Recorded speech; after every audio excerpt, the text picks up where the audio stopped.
no traffic on the roads, but we're watching and waiting to see what will happen.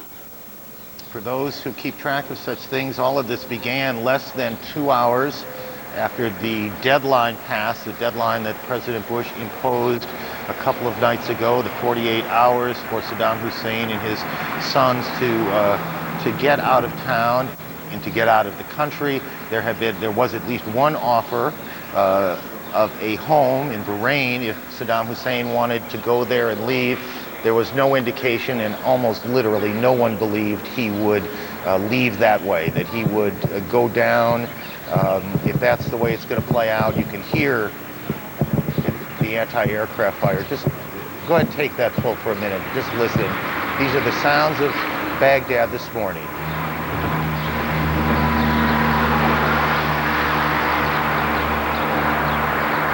No one expected that Saddam would leave the country.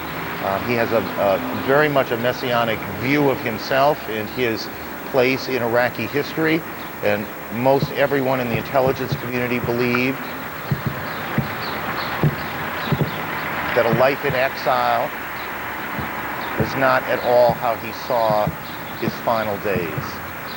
The president will speak to the country in about 7 minutes or so, and a lot of what we have been trying to sort out for the last 20-25 minutes or so will become much clearer. But there is no question that the campaign is on, that this long buildup, these months of negotiations has now ended this night in war. John King at the White House.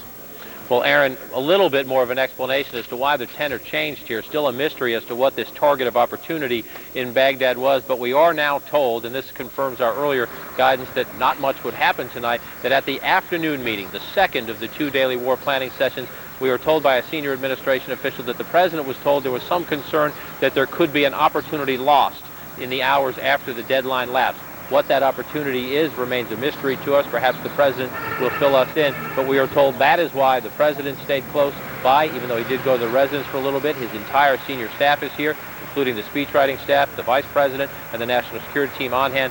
Something at that afternoon meeting convinced the president to, what appears to us, to launch an isolated strike as part of the beginning of what will be the larger military operation. Again, we'll hear more from the president in just a few minutes. The question John and Jamie and Christiane and Wolf, I think that all of us have at this moment, is the degree to which they being the United States military and the British allies, the degree to which they are about to roll out the entire campaign. I believe, and tell me in the booth if I'm right, that General Wesley Clark, retired General Wesley Clark, is available to us at this point. Do we have it, General Clark? Yes, I am here, Aaron. I'm curious what your sense of this moment is, if this is how you thought the opening stages of this war would play out. Well, it was always difficult to predict exactly what would happen. I mean, the moonlight data, for one thing, I mean, we were almost at full illumination last night. For another, the deadline really came at 4 o'clock in the morning, Iraqi time, so there wasn't much darkness anyway. Could have gone ahead with a full-scale, the big shock and awe firepower. It could be happening right now for all we know, because we're so dominant that it really isn't a matter of darkness anymore. And then there's a question of when the ground troops are going to move. Now, we've just seen the report from the 7th Cav unit. That should be a unit with the 3rd Infantry Division. It would be up in the front of the division force, presumably, performing its role as an advanced guard or covering force. The American forces are going to be reconnaissance led. They're going to have scouts out. They're going to have helicopters up when it's time to move. But the timing and the sequence of all this is something that has been no doubt extensively war-gamed by the commanders on the ground. They've looked for every advantage on how to do this. And it's tough to call. It could be simultaneous. It could be delayed. We just don't know right now, Aaron. General, this notion that a target of opportunity appeared, it just, and I'm not, in fairness, I'm not sure if it was Jamie McIntyre or John King. I think it was Jamie who said it didn't just suddenly appear. It's something that planners were aware of would happen. Is that the kind of thing that, as a commander in a situation like this, you would like to trigger H hour? It might be, but if it was attacked by cruise missiles, for example, then their flight time takes some time to come in from the Persian Gulf, and it takes more time to get them set. So it wasn't a sudden decision. It may have been a target of opportunity that was being watched, and suddenly they decided to go after it. But they had everything lined up and the gyros spinning and ready to launch.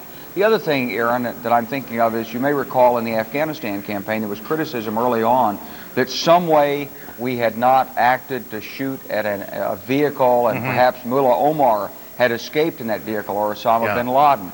And maybe this was the case where they had an opportunity. They were going to strike that target anyway. They got the intelligence, and they said, well, let's just go right now, regardless of what the main attack says, go right now for this particular high-value target. Okay, Wes, thank you. Stand by, General Clark. I'll try not to call you Wes too many times tonight. Call me Wes, that's fine. Thank you, sir. Jamie McIntyre at the Pentagon. Jamie. Well, Aaron, I just want to point out that we are getting guidance from defense officials that this is not necessarily something that's going to result in the rest of the campaign being rolled out. But like John King said from the White House, that there was the feeling that they could miss an opportunity if they waited for when they planned to start the whole war. So they went ahead and decided to take these. I asked one senior defense official who I reached at home tonight, is it possible that the rest of the war will be starting now? And he said, believe me, I wouldn't be home eating a bowl of Cheerios at in my kitchen if that were the case. So, Jamie, thank you. Just pass that along for what it's worth. Jamie, thank you. Again, let's just reorient those of you. Anti-aircraft fire heard in the streets of Baghdad. We know we can confirm that a cruise missile strike on a target of opportunity, and we hope we'll find out more specifically what that is. We know from Nick Robertson, who is there, that this, and we just lost one of those cameras, and whether we have lost all of those cameras and for how long we have lost them, we do not know. But we have now lost the only window that we had into Baghdad. The president will speak to the country in about a minute or so from the White House. What room in the White House? Well, I cannot tell you, though I would suspect it will come from the Oval Office. John King, do you know? Nick? You have something? Aaron, indeed. We statement just read on Iraq's radio services here, a message from read by a presenter from President Saddam Hussein's elder son, Uday Saddam Hussein, saying, God protect us from foreign aggressors. God gives us patience. God protect our leader. That just read a few minutes ago, a message from Uday Saddam Hussein, the president's elder son, read on Iraqi radio this morning. That's what people here will be hearing as they also hear the anti-aircraft gunfire in this city.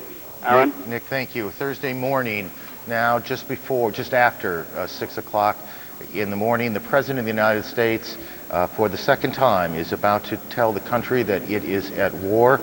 He did it on a Sunday when the war in Afghanistan began in those months after 9/11, and in just a moment he is about to do it again. Here is the President. 5, 4, 3, 2, 1.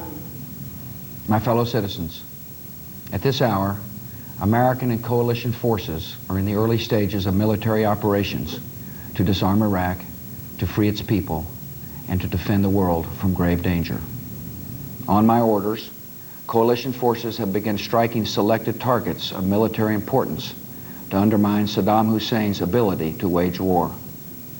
These are opening stages of what will be a broad and concerted campaign.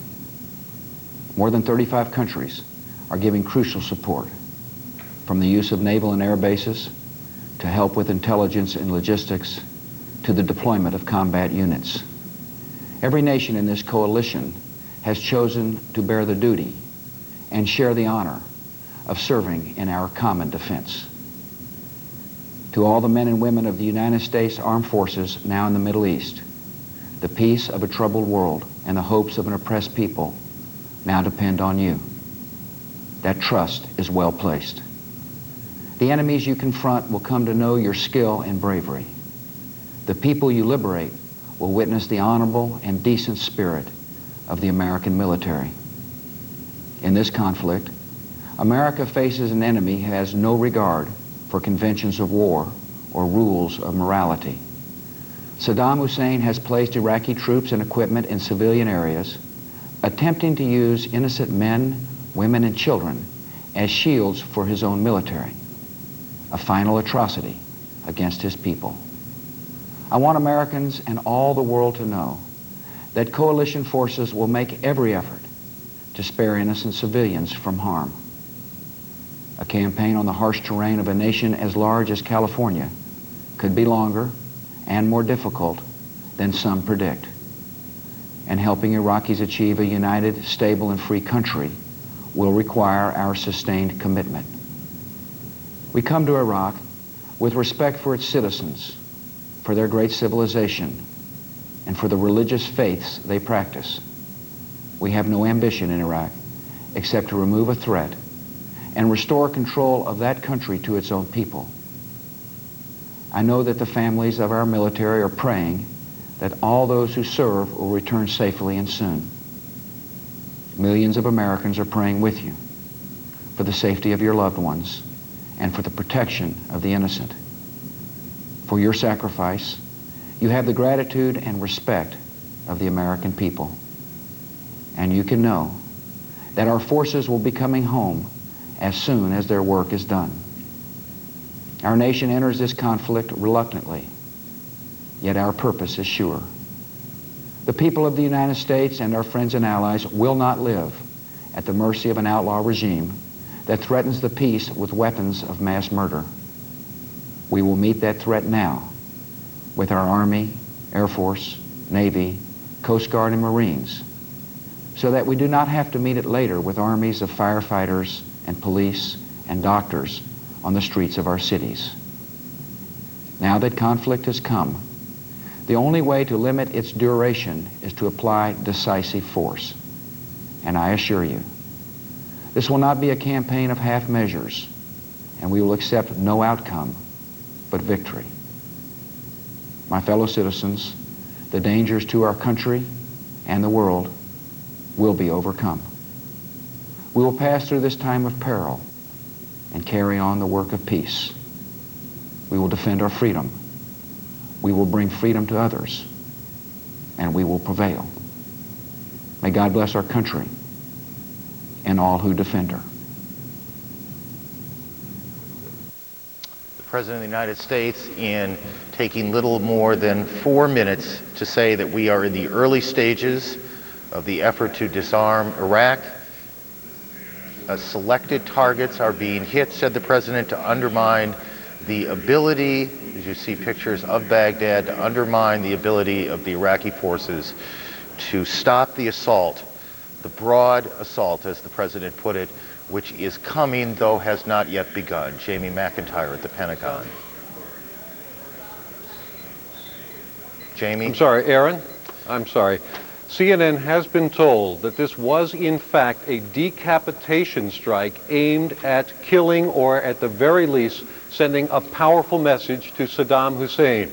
This strike, which was employed cruise missiles and F-117 stealth fighters over Baghdad, was targeting a location where it was believed Saddam Hussein and other Iraqi leadership were located. Now, this kind of intelligence is always somewhat problematic, and the U.S. military is well aware that this kind of a strike using cruise missiles and precision-guided bombs from the air has a low probability of success in targeting an individual.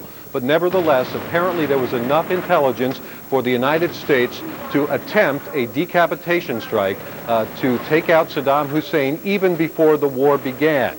This is not the beginning of the war, according to a U.S. official telling CNN, but in fact it was a target of opportunity that the U.S. felt it could not pass up. The intelligence would not last long enough for them to wait for the scheduled start of the war. Aaron, very dramatic information here, and of course now we want to know the results of this strike, and at this point we have no idea. And that may take some time to know, but again, as Jamie reported, it appears to be an attack or a leadership bunker, or a place where perhaps Saddam Hussein was, perhaps he and the government of Iraq were hiding out, trying to stay safe. Attacked by cruise missiles. The United States government, the United States military has done this sort of thing before with less success. It's not an easy thing to do, and we won't know for some time if it was successful, maybe a long time. Nick, what are you hearing in Baghdad? Nick Robertson. Aaron, the anti-aircraft gunfire picking up again at this time. Very interesting that the target of opportunity struck apparently President Saddam Hussein, possibly somewhere he was believed to be. One remembers only a few hours ago when the rumor circulated that Deputy Prime Minister Tariq Aziz might have been killed or defected. Iraq was very swift, within half an hour putting Tariq Aziz on international television, so that everyone could see, not only in Iraq but around the world, that this rumor wasn't true. Possibly an indication here, President Saddam Hussein may himself seek to disprove any rumor or any indication or any thought amongst his followers that this strike may have been successful. He may choose to do as he did in the day the Gulf War started in 1991. Then he chose to speak on Iraqi television. That is something we may see later today. Certainly, for now, the anti-aircraft gunfire here, sporadic. It appears to be not coming from the center of the city, perhaps a little bit out of the center. The skies above the city beginning to clear a little, the clouds opening to allow through some blue skies. Still a little hazy, the visibility here, Aaron. We see, Nick, and I know you can't, so I'll just tell you what we're seeing in these pictures that we're able now to establish again from Baghdad. There is some traffic, not a lot, but there is some traffic on the street.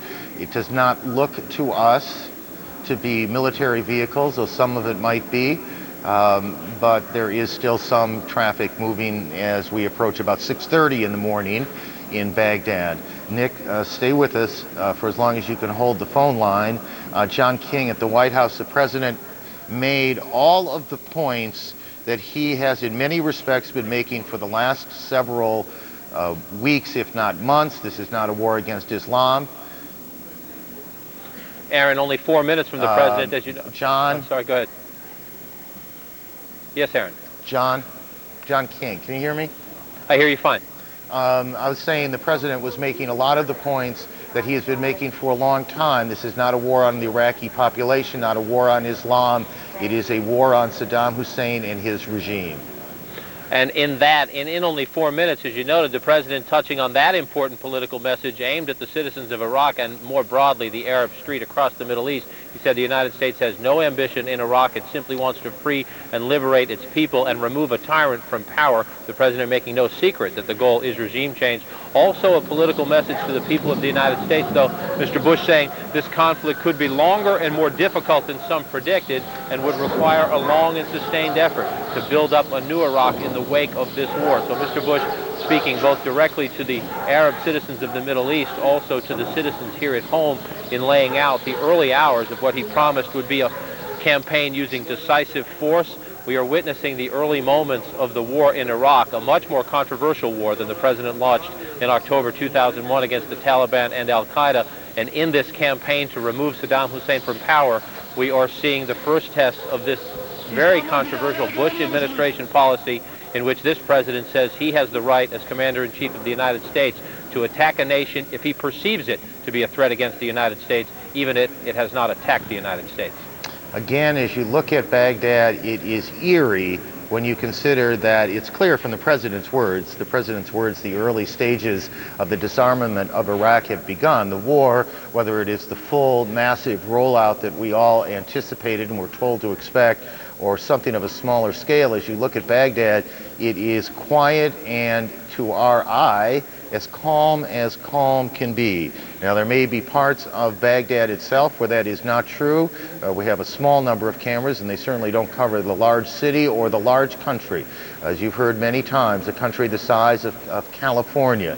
But again, you don't see, although we thought we heard some loudspeakers coming from the city a while ago, you don't see any sense of panic in the city, any sense of movement in the city, or frankly, any sense of war in the city.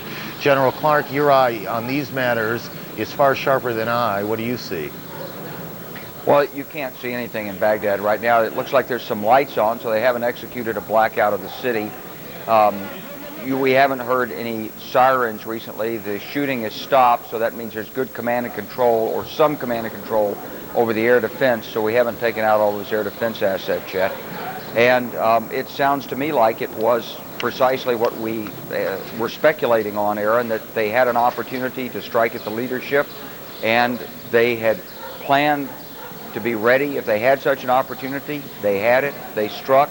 Hopefully it'll have some impact, but as has been observed, it's probably not the main effort at this point.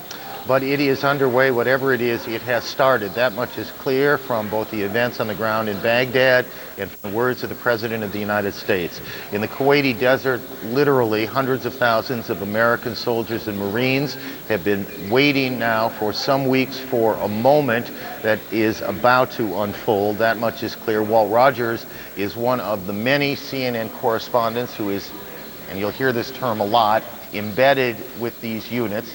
He has been with them, lived with them, and will travel with them and report on them. And Walt Rogers joins us now from the desert in Kuwait. Walt? Hello, Aaron. I think what we can say at this point is that the U.S. Army, and particularly the 7th Cavalry, is tugging at the leash to be released. But this, again, as the President said, was a selective strike. The Army is still sitting in northern Kuwait. It has not been ordered into southern Iraq yet. That's the situation we find ourselves in. This unit, the 7th Cavalry, which is the scouting unit, can move very, very quickly. But again, the Army remains in Kuwait. It has not been ordered into Iraq. What the President ordered was a selective air strike. Joining me now is the Apache Troop Commander, Captain Clay Lyle, 7th Cavalry. Captain Lyle, we're sitting here waiting. Do you have any indication what your orders are going to be and when? What happens when you get the order to go? Begin by telling us that. Currently, none of my orders have changed. We have been and we remain ready. The soldiers' morale is high. We are well trained and equipped, and this is news to me. I know the President will act in our best interest, as well as all my higher commanders. Last night, the CO of this unit, Lieutenant Colonel Farrell, was telling the soldiers to expect a fight. How do you see the battle unfolding from your point of view? We've looked at the threat in that country from all the different elements that are there, have been in place to do with the regime, and we just we're prepared to deal with whatever we come up, wherever we encounter, try to handle the situation, but try to view ourselves liberating the people of Iraq and trying to remove that regime, not invading Iraq, not fighting the people of Iraq. How powerful a military force is the U.S. Army going to throw at the Iraqis once the order comes to charge? I'm sure our superiors and the President will use everything at his disposal to ensure our safety. No, but I'm talking about the Army. Tell us about the Army. How much punch does this Army have? My troop, this squadron, the 3rd Infantry Division, have the best equipment in the world. We're trained. We've been here in the country training and acclimatizing for quite a while now. The M1A1 tank and the Bradley, Apaches, and Kiowa Warrior helicopters. We're ready, and we can deal with whatever threat we encounter. And what sort of resistance do you expect once you cross the border? It's hard to tell how the individual Iraqi soldier, when he encounters American forces, the decision he'll make. I hope he makes the right decision and surrenders to the nearest American soldier. Captain Clay Lyle, the commander of Apache Troop, U.S. 7th Cavalry, saying still not sure what the Army will face once it crosses the border. Again, the dogs of war have not been unleashed down here yet, but the 7th Cavalry is ready. Aaron? Thank you, Walt. Walt Rogers, and we'll be back to you. Jamie McIntyre at the Pentagon. You're able to continue doing some reporting here, picking up pieces. What do you have?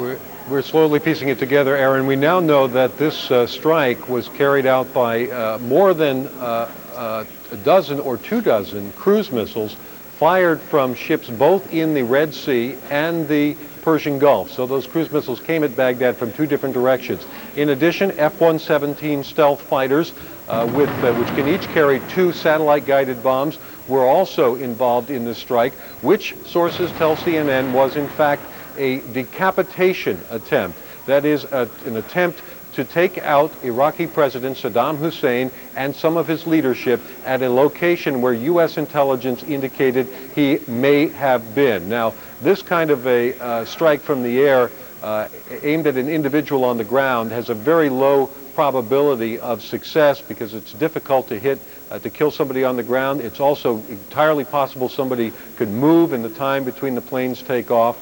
But apparently it was felt that this was a target of opportunity that could not be passed up. Saddam Hussein did not avail himself of the 48-hour window to seek exile in another country, and at that point the U.S. believed he was fair game. Obviously, if the United States military did take out or could take out Saddam Hussein before any shots were fired, that would greatly decrease the chance of bloodshed, of casualties, and certainly increase the chance the Iraqi military would fold, particularly the Republican Guard. It's always been believed that Saddam Hussein, ruled by fear, is what's really keeping his military fighting at all. So I'm assuming here that the thinking was it was worth a shot. If they had intelligence, they could possibly take him out, they'd go ahead and try. But again, this is a limited strike aimed at a leadership target of opportunity, and at this point, the full-blown war, the so-called shock and awe with thousands of cruise missiles and bombs, has not yet taken place and may not take place for another day or so. Aaron? Is that right, that we may be still a day or more away from this unfolding in the president's terms a broad way? Well, think about it, because first of all, you need to find out the success of this mission. If it turns out that Saddam Hussein is dead or he doesn't appear anywhere, that could completely change how this war would unfold. It could turn it into a peaceful intervention. It could certainly break the back of the will of the Iraqi army to fight. So the key point now for the next 24 hours is to figure out what happened. General Clark, General Wesley Clark, the former Supreme NATO commander, does it resonate, forgive me for that word, does it resonate to you at all that having now made this attack, having the President of the United States gone on to indicate that this is on, that we still may be 24, 48 hours or so away from the shock and awe, as Pentagon planners have described it, of this war? Aaron, I think it's entirely possible that could be the case. Again, of course, none of us have seen the operations plan. We really don't know what's going to happen, but I think it's entirely possible, and I'll tell you why. Because we're in the phase now where we're flying and we've got reconnaissance and we're striking around Baghdad. One of the things we learned in Operation Allied Force in Kosovo was that you have to be over the target, you have to try to elicit the responses from the target. You want his radars on, his communications on, you want to pick up that. So a day or two of juking and feinting and going in and out and putting the pressure on pays psychological dividends. It gives more opportunity for reconnaissance. On the other hand, it could be that this is a pause. Maybe it's a 4-hour pause, maybe it's 6 hours, maybe something's already happening somewhere else that we're just not seeing on the television. I'm sorry, General Clark, does the United States military have so little fear of the Iraqi military that they would launch this attack and then allow 4 hours, 8 hours, 24 hours, 48 hours for the other side to marshal its forces? Well, I think that that in this case would be a risk you could handle. And let me explain that. Because we've got continuous visibility over much of Iraq. We've got scouts forward, we've got special operations forward, we've got satellites, we've got aircraft, we've got moving target indicators off those aircraft. So when the Iraqis start to move their forces, we're going to see them. And they're moving from one position where they're vulnerable into another position where they're vulnerable. There's a risk as you delay that if he has these chemical weapons and biological weapons and he's got missiles, there's a risk that he would strike our forces in the staging areas. But on the other hand, our forces have apparently moved from their locations. And even though Kuwait looks small on a map, it's big when you compare it to the radius of destruction of something launched from a missile. So we've moved to new locations to reduce our vulnerability, perhaps. So it's not inconceivable that we could wait here. Is it likely that there are units, there are American and British units in the deserts of Kuwait who do not yet know what has happened so far tonight? I think that is possible. I don't think that the troops down at the platoon and company level would necessarily be told there's a decapitating strike. On the other hand, some of them may be in the headquarters plugged in and watching CNN. We always did watch the television broadcast, CNN included, when we were there in Kosovo and in Albania and so forth, because it is a source of up-to-the-minute news. So they may have known it that way, and it may be put out on the command net. But in general, the lower you are, the less you tend to know, and the more you're focused on exactly what your mission is ahead. These troops have got a lot on their minds. General Clark, stay with us here as we go. This all began about an hour ago.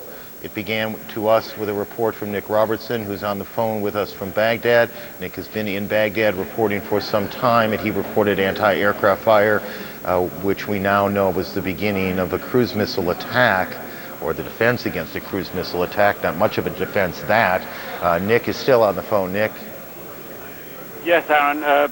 Hearing some more anti-aircraft gunfire firing off, not coming from the center of the city, but distinct, perhaps coming from just a couple of miles away. As you reported earlier, there is a little bit of traffic on the road. Some of it is military traffic. They don't look like military vehicles, but they are in fact military vehicles moving around the city. But the anti-aircraft gunfire at this time, it seems to be sporadic. It seems to fire at a perceived target. It is a target that we can't see or locate, and it's and a target that we cannot hear at this time. The anti-aircraft gunfire appears to be coming from many different areas, but difficult to say exactly where. But areas that are several miles away from where we are, Aaron. Okay, Nick, thank you. Says war with Iraq apparently has begun. The president made it pretty clear that the early stages of the war, what he described as the mission to disarm Iraq, is underway. He described these early efforts as selected military targets to undermine the Iraqis' ability to counter the coalition forces which have massed on the Kuwaiti border and elsewhere at sea, and of course in the skies. It is, again, this all began about an hour ago. I know you guys are trying to talk to me. Go ahead. Got it. Jamie McIntyre, thank you. Is at the Pentagon. Jamie? Well, Aaron, you already mentioned this because the president mentioned it. He said targets, selected targets of military importance was the president's words. And we are confirming now that there were more than one target. There was a target in Baghdad, and there was at least another target south of Baghdad. Again, we don't know exactly what the targets were. We don't know if they were presidential palaces or bunkers or what, but they were more than one target that was the subject of this cruise missile and F-117 stealth fighter strike in Baghdad. Again, a leadership target of opportunity, an apparent decapitation attempt to take out the leadership of Iraq before even any of the other shots have been fired in this war. Of course, this is the beginning of hostilities, but the U.S. is going to want to figure out exactly what it accomplished, if anything, before it decides how it's going to proceed with the opening salvo of what was promising to be a very punishing bombing campaign. These flashes that we've seen over Baghdad, as best we have been able to tell as we watch them, have been tracer fire from the ground to the sky.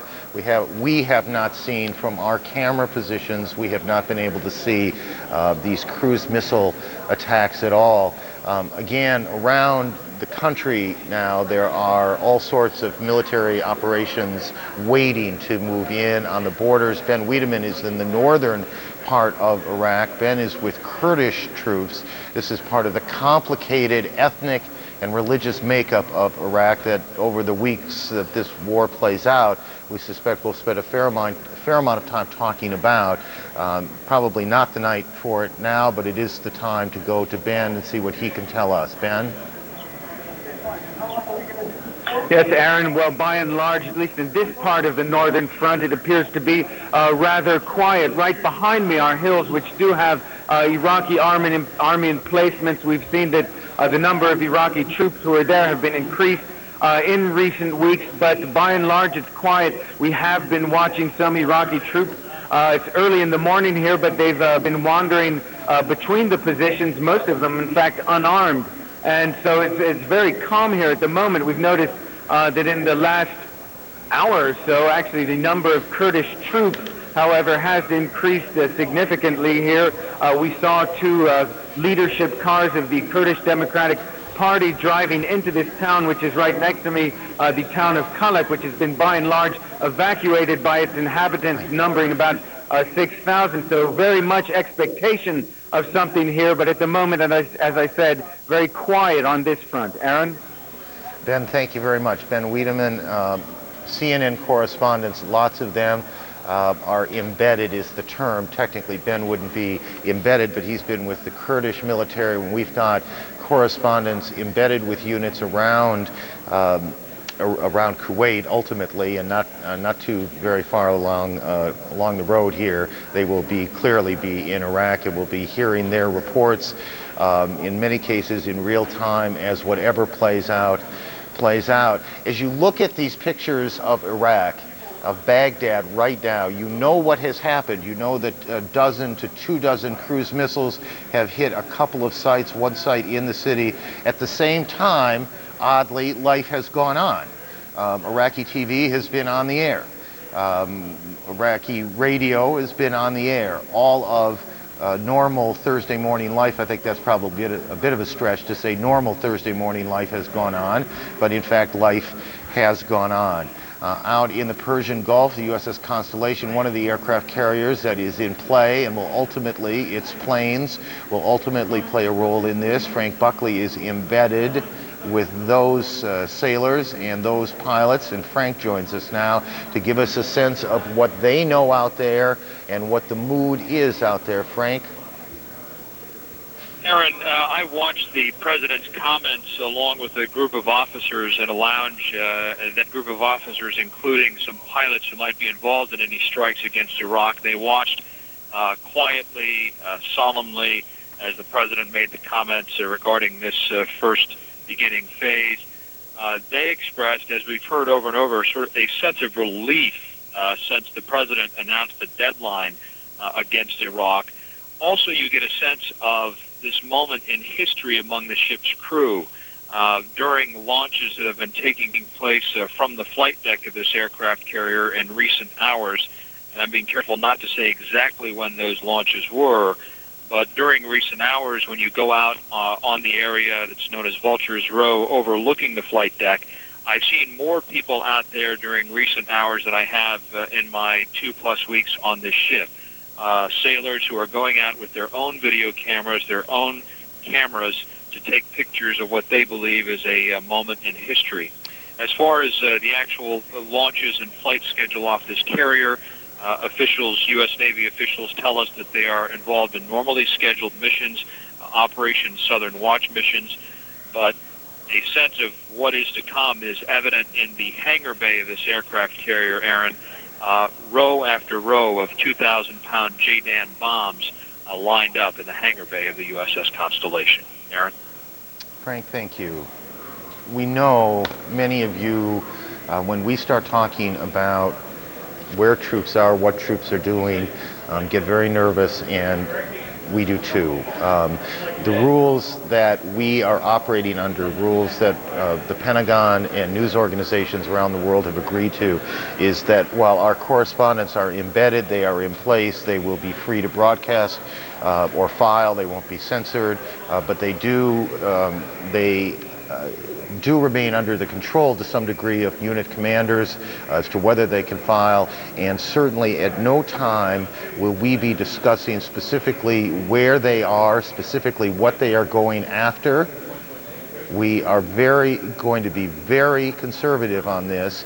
We are not interested in endangering a single life to get a story more quickly. There's nothing is served by that. So understand the rules that are being played by, and as you hear these reports, understand that we are extraordinarily aware of the danger American and British forces are in, and extraordinarily careful in how we're going to report whatever it is that's about to play out on the borders of Iraq. Christiane Amanpour and Wolf Blitzer will spend a considerable amount of time, however long this ultimately goes, whether that is a few weeks or longer, in Kuwait, reporting the story from there. Both seasoned war correspondents, as most of you know certainly, and they join us now from Kuwait. Christiane and Wolf. Aaron, there's no doubt that the original game plan was for a day or two of concerted airstrikes before the U.S. ground forces, which are amassed in the northern part of Iraq, would move in. The northern part of Kuwait, that is, would move in. So there's no doubt that there shouldn't be no surprise that those 100,000 plus U.S. troops and another 30,000 or so British troops in the northern part of Kuwait are not yet moving into southern Iraq. The expectation was always that there would be a massive airstrike at the start of this war. As Jamie McIntyre and others are now reporting, though, there were some targets of opportunity, and as a result, the U.S. began what was an opportunity to try, in the words of U.S. officials, decapitate the Iraqi leadership, if you will. Now, this is allowed under the rules that have been established. It was also allowed during the first Persian Gulf War. If you go after what are called command and control areas, and the leadership, including the president of Iraq, happened to be inside those so-called command and control areas, it would not necessarily violate the prohibition that was incorporated by President Gerald Ford in 1977 that forbids assassination of foreign leaders. In a military kind of environment, when there is a war, U.S. government lawyers have determined if you go after the leadership, if you try to kill the command and control leadership in the course of a war, that is not necessarily a violation of that rule, barring assassination. Joining me here is Christian Amanpour. We've been... I'm sorry. Well, if the White House... Yeah, go ahead. I recall perhaps 2-3 weeks ago, Ari Fleischer, in one of the just normal routine press briefings, was asked about this point because there'd been a story out there that the president was considering lifting the prohibition, and Mr. Fleischer made it very clear that once war starts, all bets are off. That Saddam Hussein is as much a target, a legitimate target, as any other military target. He is a military leader in some sense, the commander-in-chief of his armed forces, and he is fair game. And there's no question from the beginning that the United States would very much like to make sure that Saddam Hussein does not walk out of this in any way, shape, or form. Precisely. That's precisely the point I was trying to make, that this effort to try to kill, if you will, Saddam Hussein and the top leadership of Iraq, if in fact that's what occurred during these initial cruise missile strikes, F-117A strikes at these selected targets in and around Baghdad, that would not, according to U.S. lawyers, government lawyers, be a violation of the executive order that was signed by President Ford way back in 1977. Christian, as you look at what's going on right now, and you've obviously been involved deeply in covering this story as have I all these dozen of years. What goes through your mind? Well, you remember, of course, in the first Gulf War, they did try to get Saddam Hussein. They weren't able to. There was some strikes, as you remember, the Amaria shelter, and that led to quite a lot of controversy. But this is not new. Of course, they were trying to go after the leadership, and of course, they want to get him, and they've made that very clear in this incident. I think what's interesting, and perhaps to review a little of what's gone on today already, we had reports throughout the day that the U.S. and British aircraft have already been in action over areas in the no-flight zone, the southern no-flight zone. We're told they took out about 10 or a dozen artillery pieces that could have threatened U.S. and U.K. forces now in the demilitarized zone north of Kuwait, and also that could have threatened Kuwait itself. Also, the Pentagon and CENTCOM in neighboring Qatar have confirmed that 17 Iraqi soldiers surrendered already before a bullet was even fired earlier today. So there's been a lot of psychological warfare. We've heard a lot about that, electronic warfare and other kinds of psychological pressure to try to influence the Iraqi military not to fight and to take up non-offensive positions. A lot of leaflets have been dropped. We talked to a senior British official, rather officer earlier today, who said that there had been about 2 million dropped over the last 24 hours as well. And now reading some of the wires that are coming out of Baghdad, again, very interesting. According to Reuters correspondents in Baghdad, a U.S. military appeared to have taken over the main frequency of the Iraqi state radio, saying that Saddam Hussein's administration was under attack. Quote, "This is the day we've been waiting for." In addition, they say, as we know, that electricity is still working in the city, but that the state radio has ceased to broadcast after the blast. And minutes later, according again to a Reuters correspondent there, a new announcer broke in on state radio frequency, apparently from the U.S. military, apparently speaking in Arabic, saying the facilities of the Iraqi regime have started to be hit. And if that is the case, that would measure up to what we've been hearing all these weeks and months, that there have been concerted efforts to make these messages, to get these messages across by the United States to the people and, of course, especially the military of Iraq. And Christiane, it's very significant, I think, also.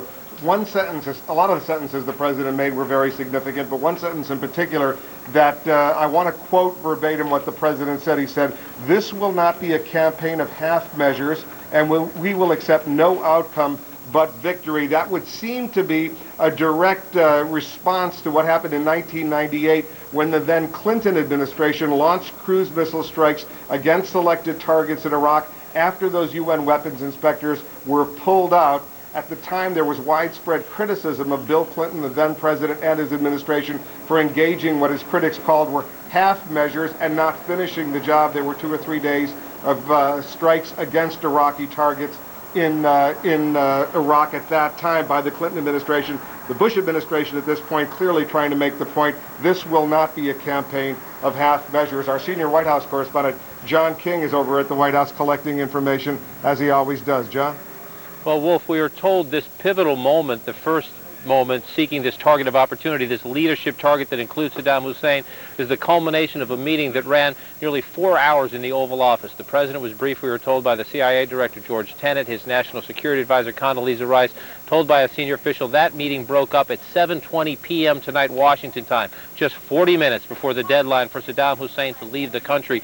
We are told at that meeting the president was told that U.S. intelligence sources and Pentagon officials were concerned they would lose a target of opportunity if they did not launch this selective strikes, as the president called them tonight. The president made the decision, we are told, at that meeting, again, that broke up at 7:20 p.m., just 40 minutes before the deadline, to go ahead with this limited operation. And to give you a sense of the business-like manner of this White House, the operation, the president gave the orders. He went to have dinner with the First Lady. The operation obviously was underway. Mr. Bush came back and made that statement to the American people, and within moments of finishing that statement, Mr. Bush walked back to the White House residence. We are told he is retiring for the night. Vice President Dick Cheney left. We are told he has gone home for the night, and National Security Advisor Condoleezza Rice has left the White House as well. You can be certain that Dr. Rice would have stayed on hand had there been planned any massive scale strikes that would be critical to this operation. So as the president said, selective operations have begun, many more to follow. Aaron? John, thank you. Senior White House correspondent John King. John, I don't know if you feel it in quite the same way, but we seem to be in a kind of odd moment where we know something has started, something important has happened, but the full impact of it really has not yet started, and we know no more now when it will start than we knew all day long, as all of us, I suspect in many cases all over the country, speculated on when it would begin. It's like a brief intermission in some terrible but real movie. Exactly the case, that sense here at the White House, in a reinforcement of what the president said in his address earlier this week to the American people when he said this war would begin at a time of America's choosing. He said America would strike at a time of its choosing. This is not the shock and awe that we expected on the first night of the war, and we are told by senior officials here, and the president certainly implied it in his remarks, that that is yet to come. But we also were told that the president would act based on the advice of his generals. This is a commander-in-chief who listens to the generals. He does not fancy himself to be one. We are told he asks tough questions, but he trusts them. They came to him tonight and they told him they needed to act quickly. An extraordinary 4-hour meeting, we were told, in the Oval Office. The president said, go ahead. The war has begun. John, thank you. John King at the White House. Democratic Senator Joe Lieberman is with us tonight in Washington. He was, of course, the Democratic vice presidential candidate, and this Democratic senator, one of the 2 Democratic senators from the state of Connecticut. Senator, it's good to see you. This Aaron, is a course of action that you long believed was necessary, that Saddam Hussein had to go, and that military force, if necessary, should be used. What are your thoughts tonight? Well, my thoughts obviously are with the American military who are there, hoping and praying for their success. Right now, hoping that this attempt at decapitation was successful, because after all is said and done, this is all about one evil dictator who possesses brutal weapons with which he will threaten and hurt a lot of people, including a lot of Americans, unless we take them away from him. I understand the odds against that decapitation working, but it might, and if it does, all of us, including the Iraqi people, are going to be very fortunate.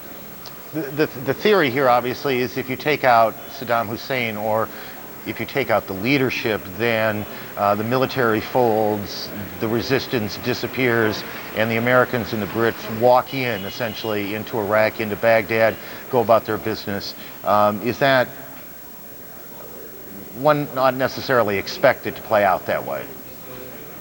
Well, that would be the optimal situation, and it's not a fantasy, it seems to me, because it's clear, one, that Saddam has ruled by fear and has killed any number of people under him himself who have shown some disloyalty. So if it becomes clear that he is gone, then you have to ask, what's the motivation for all those in the Iraqi military to continue to want to fight us? We're offering them a better way and a better life, and obviously our military will act cautiously. I'm very interested in the reports that we just heard that Reuters was saying that what appears to be American military has taken over some of the state radio in Baghdad, and I do want to say that our military is going at this with an extraordinary combination of information technology, telecommunications skill, intelligence,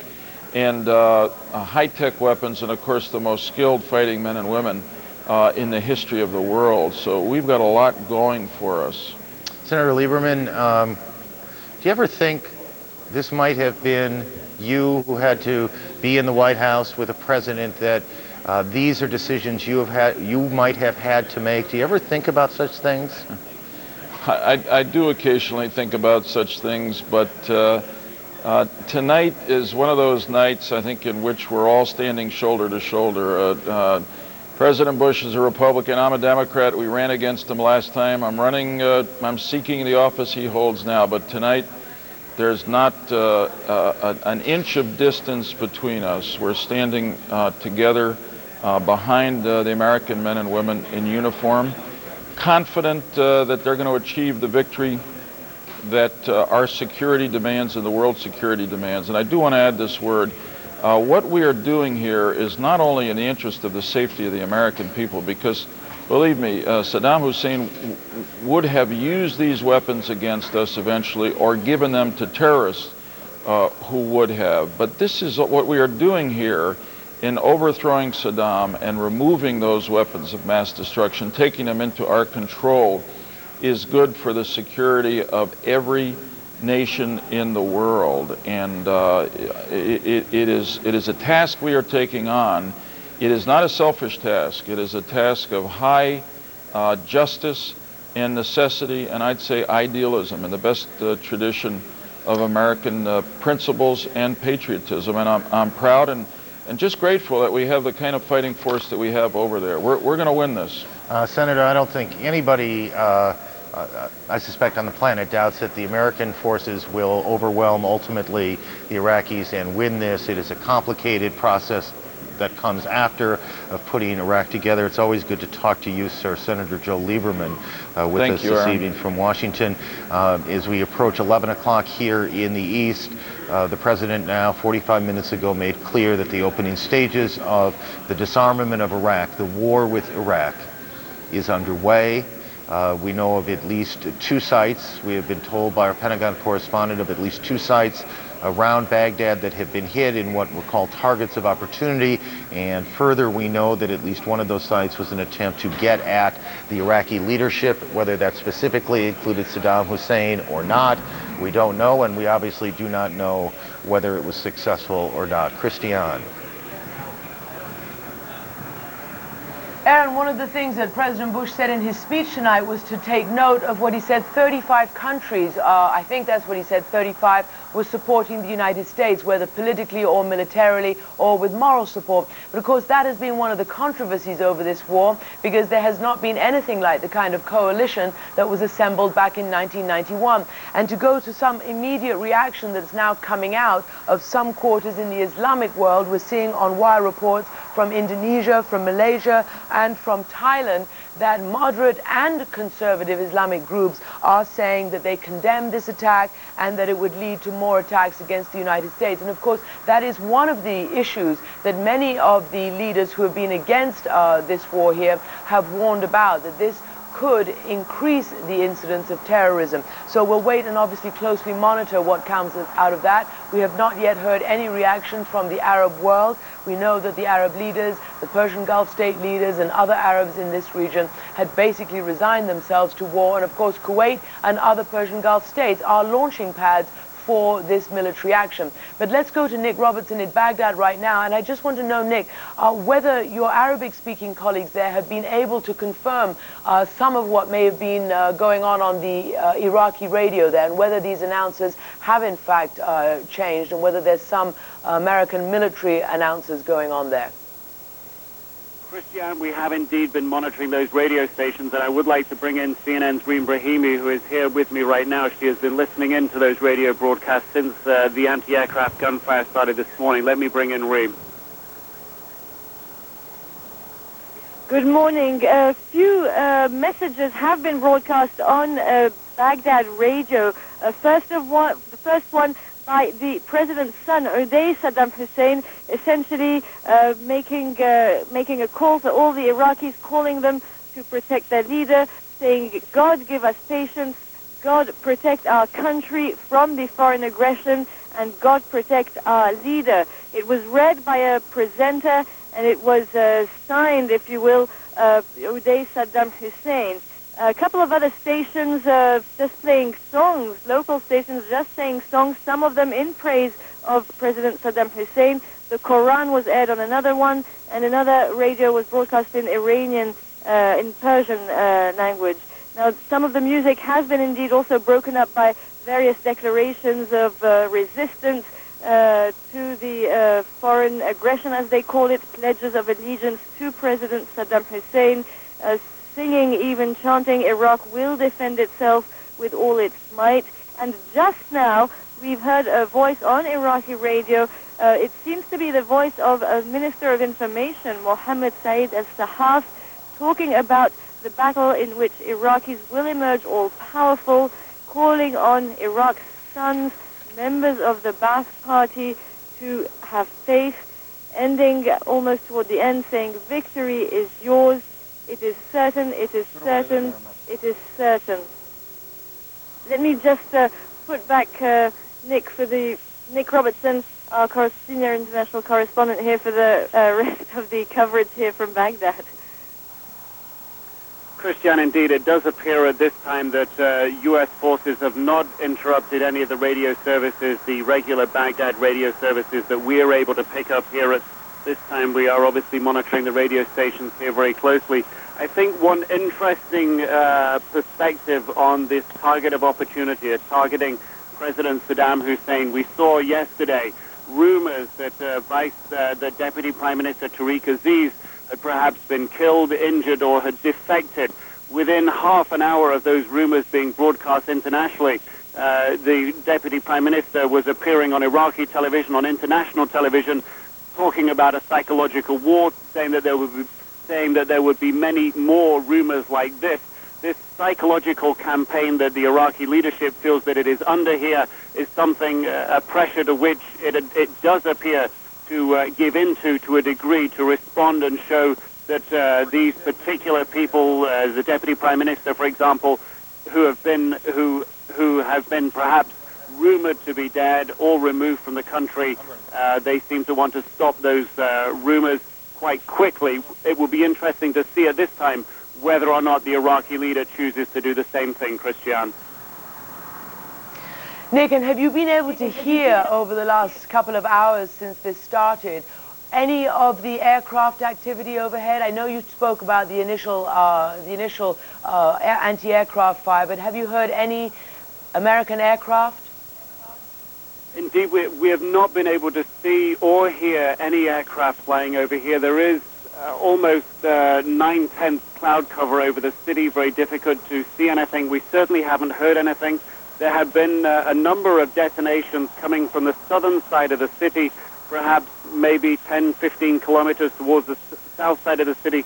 Difficult to judge the distance, difficult also to judge whether or not this is heavy anti-aircraft batteries or this is some kind of impact. But certainly, from what we see in the city at this moment, the anti-aircraft gunfire is not firing in the city at the moment, and there is an increased flow of traffic on the streets at this time, although many of the vehicles we see are government vehicles that are moving around at this time, Christian.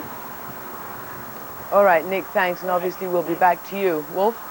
Christian, we can now report, CNN, that CNN has confirmed that more than 40 cruise missiles were fired from various locations in the Persian Gulf at these targets of opportunity, as they're called, at least two selected targets that President Bush spoke about. I want to bring in the former Defense Secretary William Cohen, who served during the Clinton administration, the former Defense Secretary, also a former senator. When you hear of this initial burst of activity, Secretary Cohen, what goes through your mind?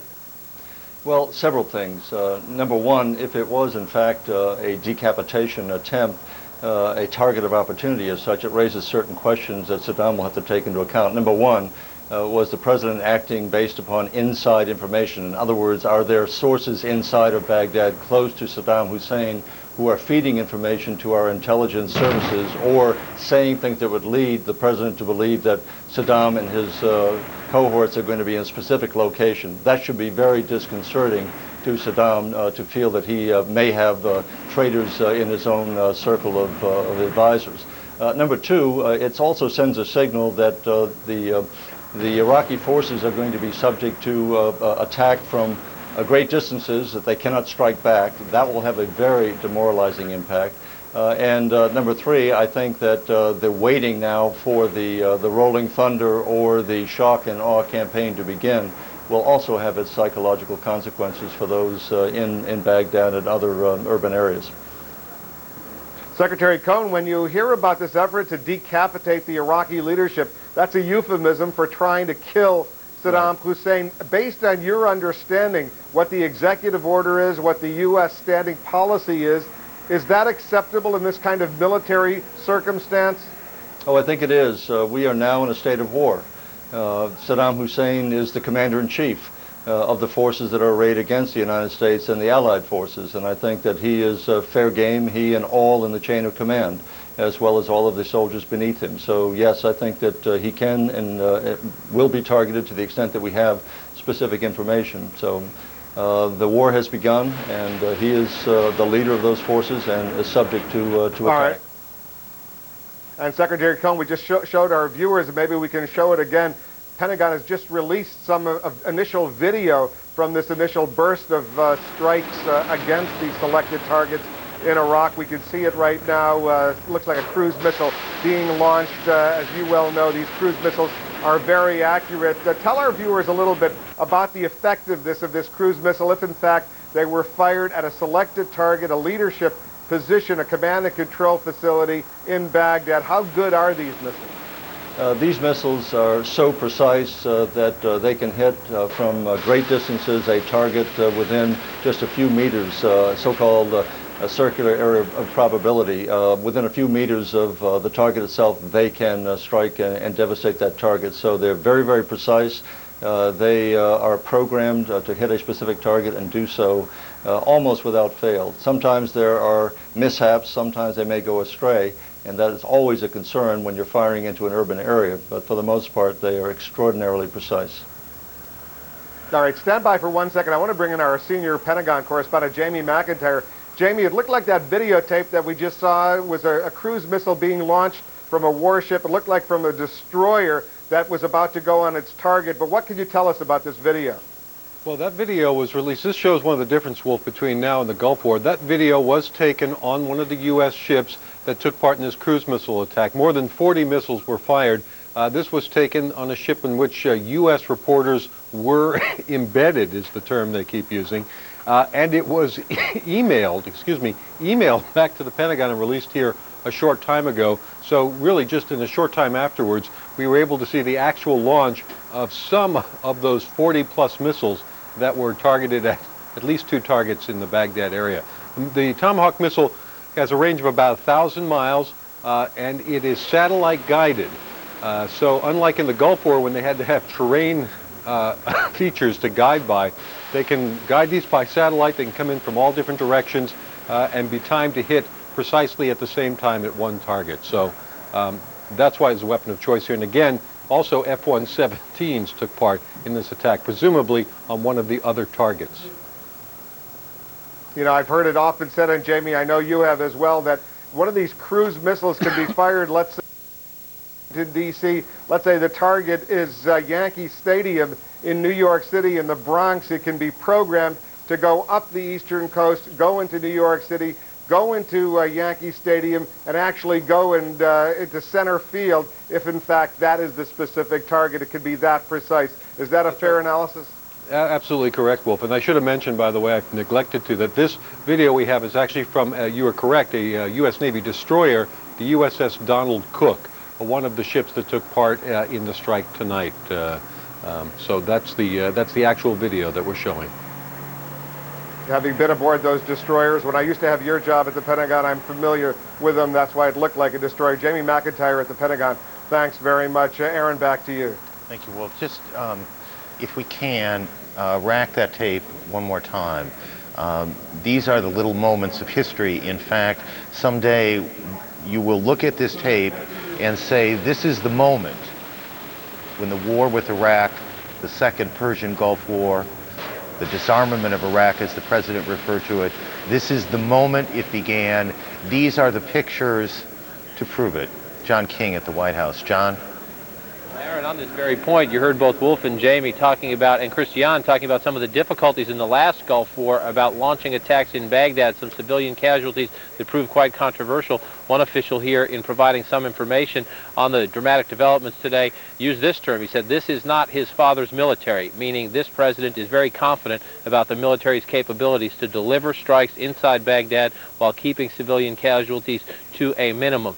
More, a bit of the drama of the President's Day. We told you the war planning meetings are now twice a day, but it was at an extraordinary extra meeting late this afternoon after the second war planning meeting. We are told for almost 4 hours, from 3:40 until 7:20 p.m. in the Oval Office, the President, the Vice President, Defense Secretary Rumsfeld, CIA Director George Tenet, National Security Advisor Condoleezza Rice, they came to see the President urgently because we are told there was concern in the CIA and at the Pentagon that a target of opportunity might be lost. We are told the President actually gave the go-ahead at 6:30 p.m., 50 minutes before that meeting broke up.